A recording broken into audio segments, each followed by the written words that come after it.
God has a plan. God planned all of this. God is in complete control. God has been in control since the beginning of time. Nothing is random. Everything was planned. And this goes right down to the statue of Daniel 2. All of this is coming to be, and we're at the tail end of it.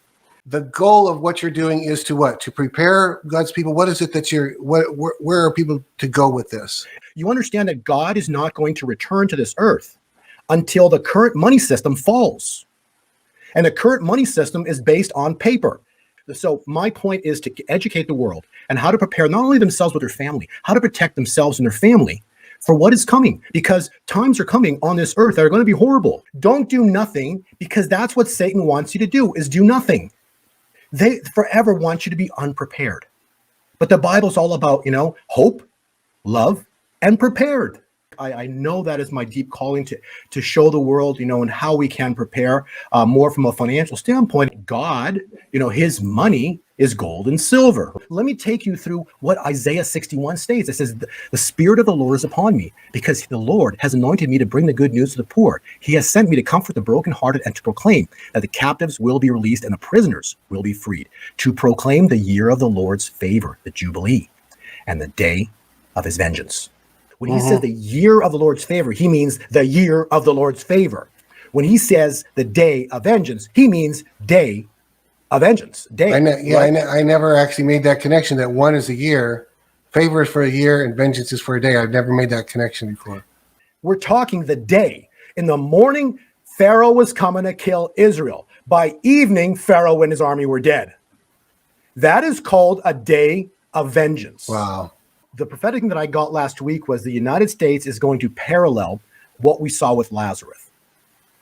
This is John 11. Let's go through some of the lines here. But Mary says, Lord, whenever it says he, Lazarus or he, you can replace with the United States. So it's Lord, he, the United States, whom you love, is ill.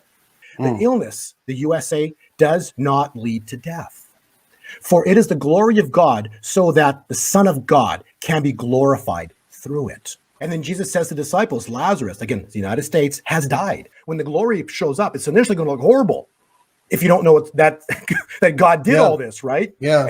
And for your sake, I am glad that I was not there, so that you might believe. God gets the glory in this. Lazarus, the United States, has already been in the tomb for 4 days. We've been warning our people about the coming 3 or 4 days of darkness, or 10 days, depending on who you hear it from. People are saying, what is that? What is that? Well, you're picking it up out of the word.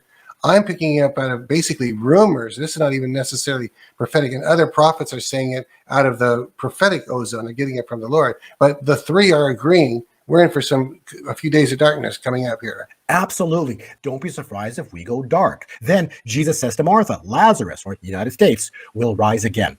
I am the resurrection and the life. He who believes in me, though he die, shall he, United States, live. Good. Jesus then further says, did I not tell you that if you believed, you would see the glory of God? Jesus says, come out.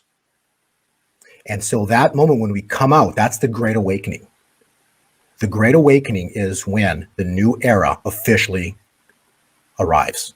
I don't want to put words in your mouth. Are you saying that the time may come, it would actually almost look like we're defeated? It's over. It's death. Lazarus is dead. We're gonna be tempted to feel like it's over.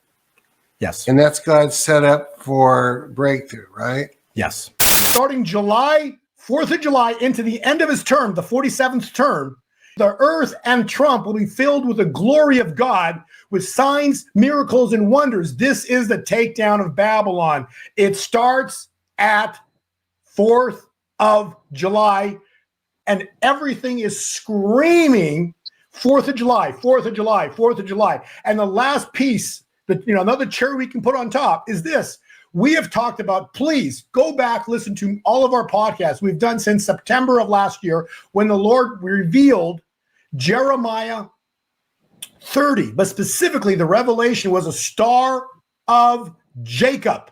It was written in the book of Numbers 3,500 years ago, which says, I see him, but not here, not now. I see him in the far distant future, which is 3.5 years, 3,500 years. Oh, 3,500 years later, but a coincidence because there aren't any. So 3,500 years later, the Star of Jacob appears September 27th, 2024. Why is that important? Because that marked conception. Please, everybody, full term for delivery, birthing pains, full term for delivery, birthing pains is 40 weeks.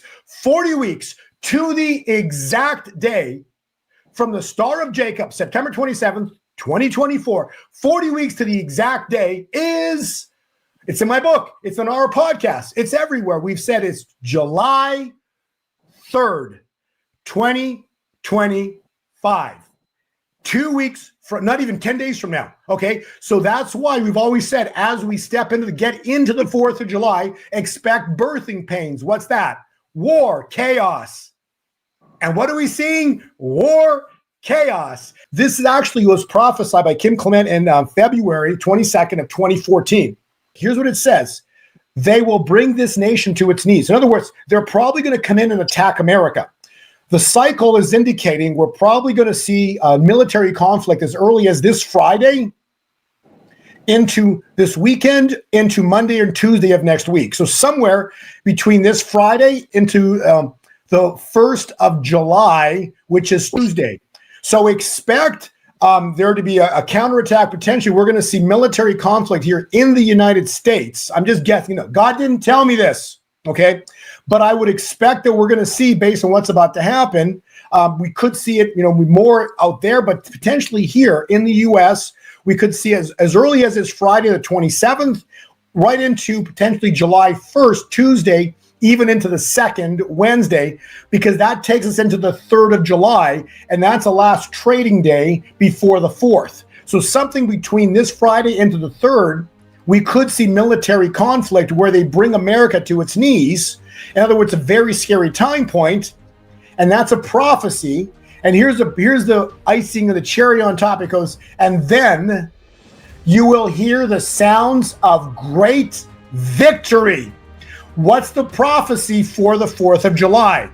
The greatest celebration the world has ever seen is expected to be this 4th, which means that technically is indicating, if the prophecy says celebrations on the 4th, it means that something awesome happened on the 4th because we're celebrating. Right? So that would be considered like joy in the morning. But understand this transition point as Babylon falls, okay, and God's kingdom is birthed, don't be surprised, okay, that the markets freak out. Everything goes into lock mode. They shut down. So understand when this transition point hits, everything could lock up and it's expected. And then joy in the morning. So this is a very important but a huge time point. Babylon's been controlling everything. All of a sudden, they fall. So how it's going to play out, it's going to be fun to watch. So this 4th will be definitely interesting to see how it plays out. I don't want to put words in your mouth. Are you saying that the time may come, it would actually almost look like we're defeated? It's over. It's dead. Lazarus is dead. We're gonna be tempted to feel like it's over. Yes. And that's God's setup for breakthrough, right? Yes.